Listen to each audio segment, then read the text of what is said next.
অনেকদিন ধরে শুনতেছিলাম আমার মতো নাকি কাউরে দেখা যায় এইখানে সেইখানে, কিন্তু আমি তো এইখানে। তাহলে ওইখানে কে? কোনো চর, শত্রু, নাকি ভ্রম, টেনশন, কনফিউশন? সূচনা আমাকে বলল আমার মতো নাকি একজনকে দেখা গেছে, অভিনেতা। কিন্তু আমার সিনেমায় আমার চরিত্রে যে অভিনয় করবে তাকে যদি দর্শক আগেই দেখে ফেলে তাহলে তো সিনেমা ফ্লপ।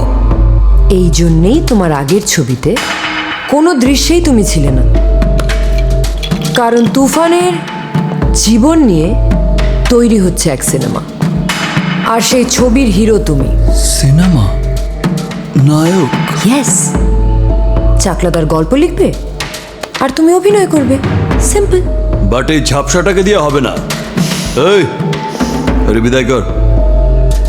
শুধু তুফানের মতো চেহারা থাকলেই তুফান হওয়া যায় না। তুফান হতে অ্যাটিটিউড লাগে, চোখের দৃষ্টি লাগে, অ্যাকশন, স্পিড সব লাগে। এই আব্বা, দুবাই ফোন করো, সার্জারি করে তুফান বানিয়ে নিয়ে এসো, তারপরে সিনেমার শুটিং শুরু হবে। বিদায় করো গে।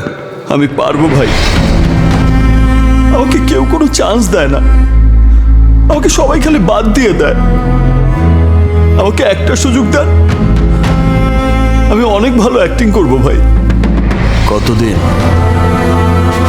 আমাকে 2 মাস সময় দেন, আমি আপনার মতো হয়ে দেখাবো।